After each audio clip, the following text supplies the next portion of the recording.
آج ہم پڑھیں گے قربانی کا طریقہ کہ قربانی کیسے کی جاتی.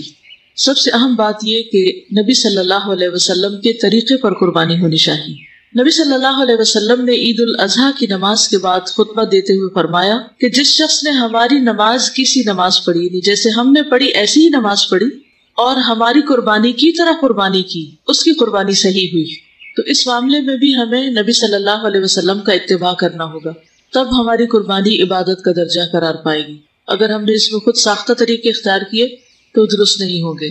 آپ نے فرمایا اور جس نے نماز سے پہلے قربانی کی تو وہ نماز سے پہلے ہے, یعنی صرف گوشت کے لیے ہے اور اس کی قربانی نہیں ہوگی. دوسری چیز یہ کہ خود اپنے ہاتھوں سے ذبح کرنا, یعنی اس کام میں ذاتی دلچسپی لینا ضروری ہے.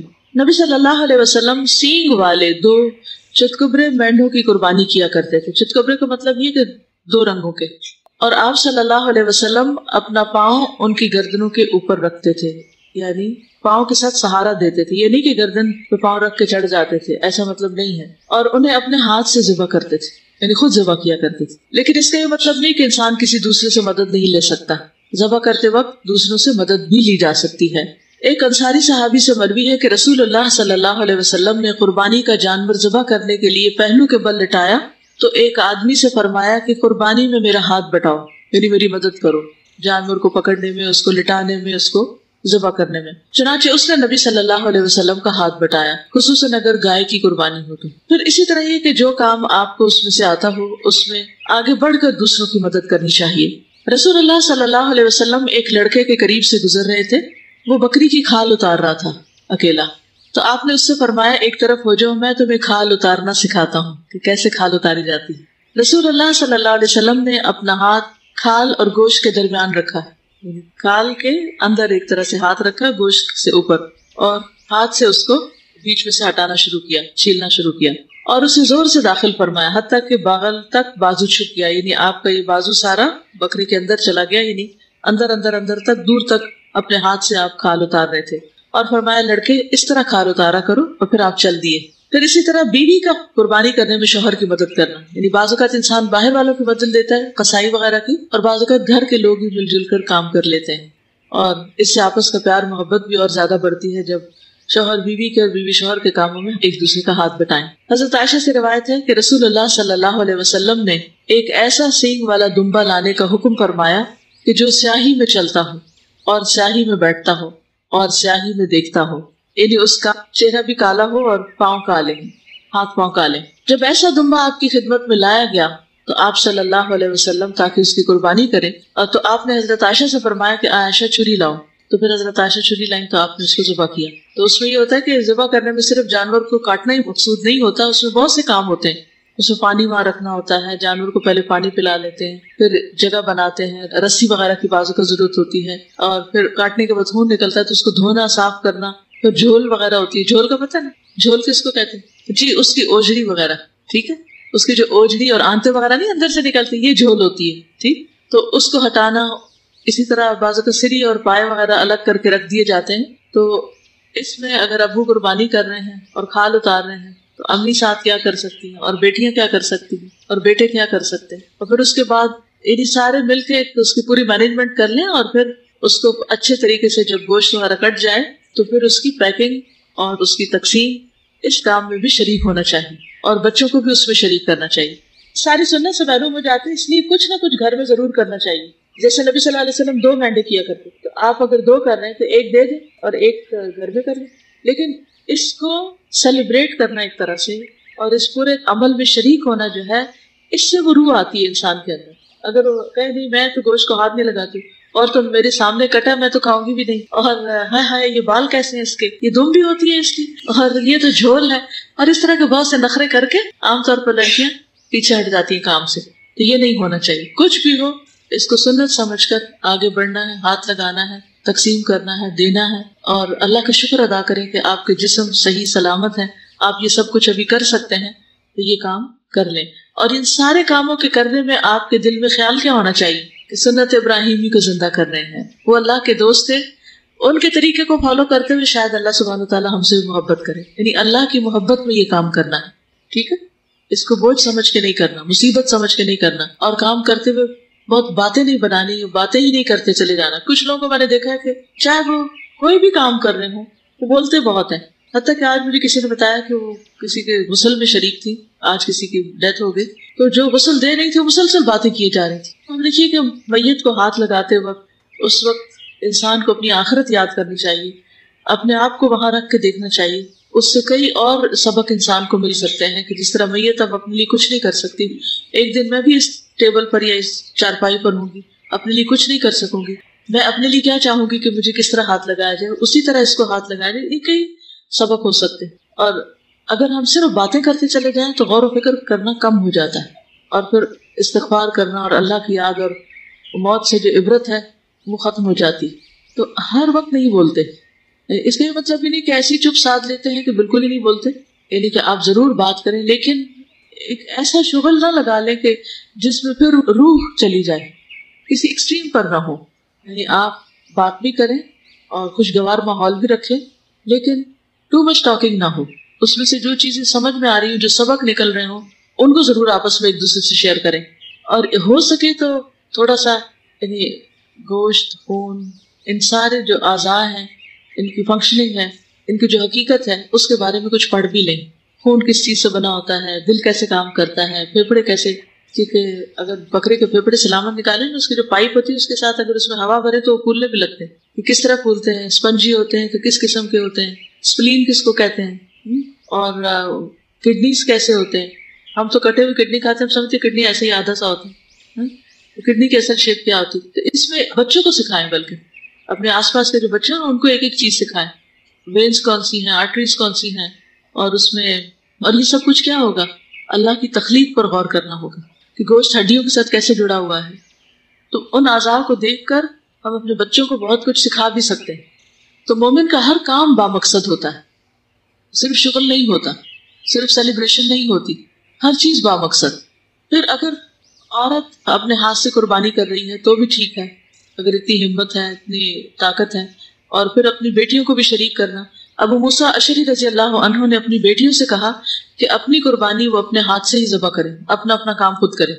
اس سے دو باتیں پتہ چلتی ہیں. ایک یہ کہ بیٹیوں کی قربانی الگ تھی، انہوں نے اپنی اپنی بھی کی، اور دوسری یہ ہے کہ انہوں نے اپنے ہاتھ سے کی. پھر قربانی کرنے کے لیے جگہ مقرر کرنا. عبداللہ ابن عمر رضی اللہ عنہ قربانی کرنے کی جگہ قربانی کرتے تھے. پھر عیدگاہ میں قربانی کرنا. نافع کہتے ہیں کہ عبداللہ بن عمر نے بتایا کہ رسول اللہ صلی اللہ علیہ وسلم عیدگاہ میں قربانی کیا کرتے تھے، یعنی جہاں نماز پڑھتے تھے وہیں کھلے میدان میں قربانیاں کی جاتی تھی. اس کا ایک فائدہ یہ بھی ہے کہ اگر میدان کچا ہو تو قربانی کرنے کے بعد اس کے جو خون وغیرہ ہے اس کو زمین کھود کے اس کے اندر سب کچھ دفن کیا جا سکتا ہے، اور اس طرح کسی قسم کا تعفن نہیں پھیلتا جو عموماً ہمارے شہروں میں پھیل جاتا ہے، جب ہر شخص اپنی قربانی کر کے جھول وغیرہ کو اپنے دروازے میں باہر رکھ دیتا ہے. اب ذبح کرنے کی شرائط کیا ہے؟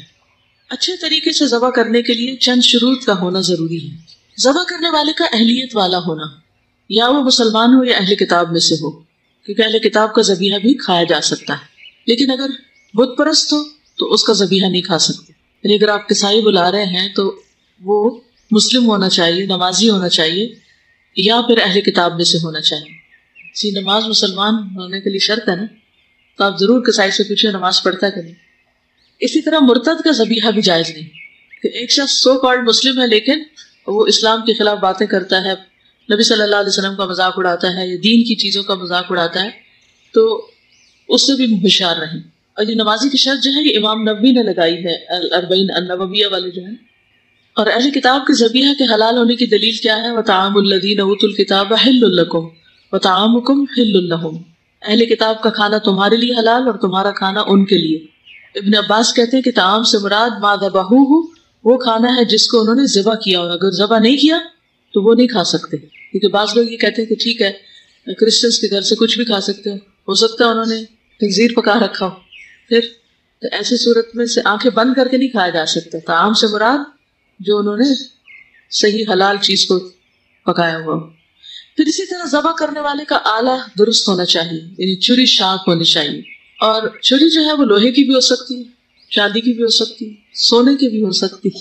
اسی طرح کسی ایسی لکڑی کی بھی ہو سکتی ہے کہ جس سے کٹائی ہو سکتی، کیونکہ بعض اوقات لوہے کی چھری میسر نہیں ہوتی.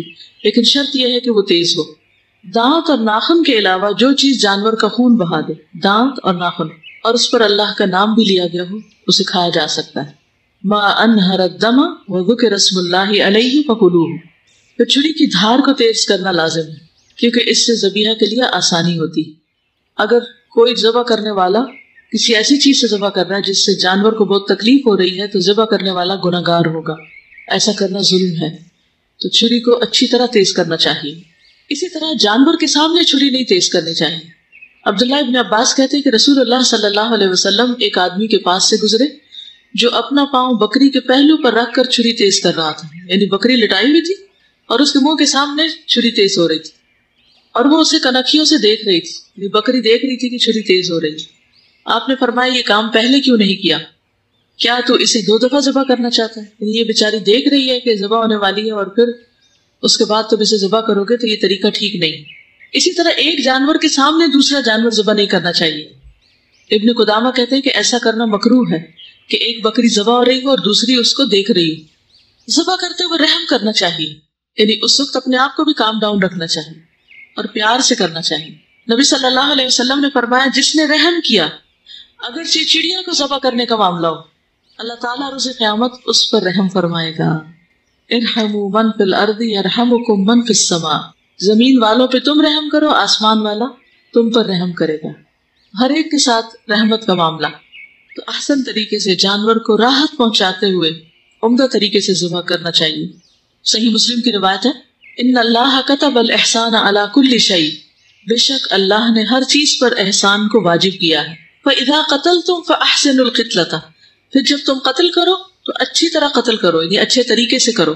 وَإِذَا ذَبَحْتُمْ فَأَحْسِنُوا الذَّبْحَ، اور اگر تم ذبح کرو تو احسان کے ساتھ ذبح کرو، عمدہ طریقے سے ذبح کرو۔ وَلْيُحِدَّ أَحَدُكُمْ شَفْرَتَهُ، چاہیے کہ تم میں سے ایک اپنی چھری تیز کر لے۔ فَلْيُرِحْ ذَبِيحَتَهُ، اور اپنے ذبیحے کو راحت پہنچائے، آرام دے۔ تو کیسے آرام پہنچایا جا سکتا ہے؟ اب انشاءاللہ ایک شارٹ کلپ بھی آپ کو دکھائیں گے کہ کیسے جانوروں کو ذبح کیا جا رہا ہے اور کس طرح ان کو آرام پہنچایا جا رہا ہے۔ جی شاباش۔ آرام پہنچانے میں سب سے پہلی بات یہ ہے کہ چھری تیز ہونی چاہیے۔ دوسرا یہ کہ طریقہ پہلے سے ہی آنا چاہیے، طریقہ سیکھا ہوا ہونا چاہیے۔ یہ نہیں کہ چھری چلانے کے بعد پتہ چلے کہ غلط جگہ چھری چلائی ہے اور پھر اس کے بعد ایک اور جگہ تب آزمائی شروع کر دی جائے، یہ درست نہیں۔ اور اسی طرح چھری کے ساتھ گھر گھر گھر نہ کرتا جائے انسان، بلکہ تیزی کے ساتھ ذبح کرے۔ گھر گھر کرنا کہ یعنی اس کو کر کر کے چھوٹے سے کٹ لگا کے جس سے بہت زیادہ دیر لگ جائے، تیز چھری ہو اور ایک بار میں ہی کام تمام ہو جائے، تو اس سے اس کی شارہ کٹ جاتی ہے اور اس کے سینسز ختم ہو جاتے ہیں، بکری آرام میں آ جاتی۔ اب اس کا خون نکلے، وہ تڑپے، بکری کو کوئی تکلیف نہیں، بس اس کی تکلیف صرف اتنی جتنی دیر میں اس کا گلا کٹا، بس بات ختم۔ وہ ہمیں دیکھ کے لگ رہا ہوتا ہے کہ ہاں اس کو بہت تکلیف ہو رہی، لیکن نہیں، جب شارہ کا رابطہ جسم سے کٹ جاتا ہے تو وہ تکلیف کا سلسلہ ختم ہو جاتا ہے، کیونکہ ہر قسم کے درد اور پین ہمارے نروس سسٹم کے ساتھ منسلک ہے۔ جب کسی بھی جسم کے حصے کا، کسی بھی رگ کا سلسلہ وہاں سے منقطع ہوتا ہے تو آپ دیکھیں گے کہ آپ زندہ بھی ہوتے ہیں، اگر مثلا ہاتھ میں سے کوئی ایسی چیز ہوگی تو آپ کے ہاتھ کو بھی کچھ محسوس نہیں ہوگا، آپ کو کتنی بڑی چوٹ لگ جائے۔ پھر اسی طرح ذبح کرتے ہوئے جانور کے چاروں پاؤں آزاد رکھے جائیں، چاروں پاؤں کھلے ہوں، رسی نہ بندھی ہو۔ کیوں؟ کیونکہ جب جان نکل رہی ہوگی تو وہ تڑپے گا، ہاتھ پاؤں مارے گا، اور اگر ہاتھ پاؤں بندھے گا تو اس کے لیے آرام کی بات نہیں ہے۔ یعنی شروع میں لٹاتے وقت اگر آپ صحیح طریقے سے لٹائیں گے تو آپ دیکھیں گے کہ انشاءاللہ آپ کو ضرورت نہیں پیش آئے گی کہ آپ ان کے پاؤں پکڑیں، لیکن اگر کسی وجہ سے پکڑے بھی ہیں تو جو ہی چھری پھر جائے تو پاؤں چھوڑ دیں۔ بعض لوگ بکری کو لٹا کے اوپر بیٹھ جاتے ہیں، یہ بھی بڑا ظلم ہے۔ بعض لوگ ہاتھ پاؤں پکڑ کے رکھتے ہیں، بعض اس کی بائیں ٹانگ کو مروڑ کر گردن کے پیچھے رکھتے ہیں، یہ بھی آپ نے دیکھا ہوگا، یہ بھی اذیت دینے والا طریقہ ہے۔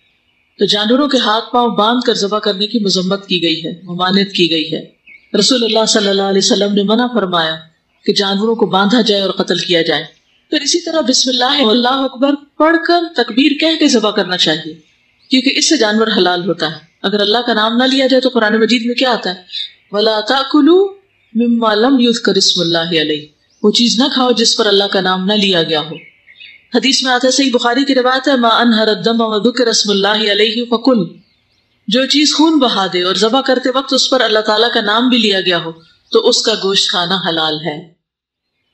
دو بڑی شرائط ہے ذبح کی، ایک خون بہانا اور دوسرا بسم اللہ پڑھنا۔ ما انہر الدم، جس کا خون بہ جائے، وذکر اسم اللہ علیہ، اور اس پر بسم اللہ پڑھی جائے، تو وہ جانور حلال ہے. اور جس پر نام نہ پڑھا جائے اس کو کیا کہا؟ وَإِنَّهُ لَفِسْقٌ، سورۃ الانعام کی 121 آیت ہے کہ بلا شبہ یقیناً یہ سراسر نافرمانی ہے، یہ گناہ کا کام ہے. کہ جانور کا خون بہانا یعنی اس کی رگیں وہاں سے کاٹی جائیں جس سے اس کا خون باہر نکل آئے، کیونکہ اگر خون اندر ہی رہ جائے گا تو وہ نقصان دہ ہو جائے گا. اسی لیے رگوں کو کاٹنا لازمی ہے جس سے خون بہے. یہ 4 چیزیں کٹیں گی: کھانے کی نالی، سانس کی نالی اور 2 رگیں، کیونکہ اس سے جانور بالکل پاکیزہ ہو جاتا ہے، صاف ستھرا ہو جاتا ہے، سب خون باہر آ جاتا ہے. جہاں جانور کی وہ 2 رگیں نہ کاٹی گئی اس کو شیطان کا ذبیحہ نبی صلی اللہ علیہ وسلم نے قرار دیا. اونٹ کو بٹھا کے نہر نہ کیا جائے، اونٹ کو کھڑا کر کے نہر کیا جائے، نہیں ذبح کیا جائے، کیونکہ نبی صلی اللہ علیہ وسلم کا طریقہ یہی تھا. زیاد بن جبیر کہتے ہیں کہ میں نے دیکھا کہ عبداللہ بن عمر ایک شخص کے پاس آئے جو اپنا اونٹ بٹھا کر نہر کر رہا تھا. عبداللہ نے فرمایا اسے کھڑا کرو اور باندھو پھر نہر کرو. یہی رسول اللہ صلی اللہ علیہ وسلم کی سنت ہے. ایسا ہے کہ اگر آپ لگا دیں، کلپ لگا دیں تاکہ یہ لوگ دیکھ لیں ایک دفعہ، اور ان کو چتکبرے مینڈے بھی دیکھنے کو مل جائیں گے، اور جو کل احادیث پڑھی، کیونکہ دیکھنے سے ایک دم آپ کی بہت سی چیزیں کلیئر ہو جائیں گی کہ یہ کیا ہو رہا ہے. میں تو یہ سوچ رہی ہوں کہ ابھی یہ جو کہا گیا ہے کہ نمازی ہونا قصائی کے لیے ضروری ہے، تو پھر اس مالک کے نمازی ہونا کتنا ضروری ہے جو قربانی خود کر رہا ہے. آج کل کتنے گھروں میں یہ رہ گیا ہے کہ وہ نمازی ہیں جو قربانی کا فریضہ کر رہے ہیں. بالکل، کیونکہ یہ موسم آتے ہی اس لیے ہے کہ ہماری کوتاہیوں کی تلافی ہو جائے. جو کام ہم نہیں کر رہے وہ کرنا شروع کر دیں. رمضان کا مہینہ کس لیے؟ لعلکم تتقون. اور قربانی کس لیے؟ لن ینال اللہ لحومها ولا دماؤها ولکن ینالہ التقوی منکم. یہ بھی تقوی حاصل کرنے کے لیے.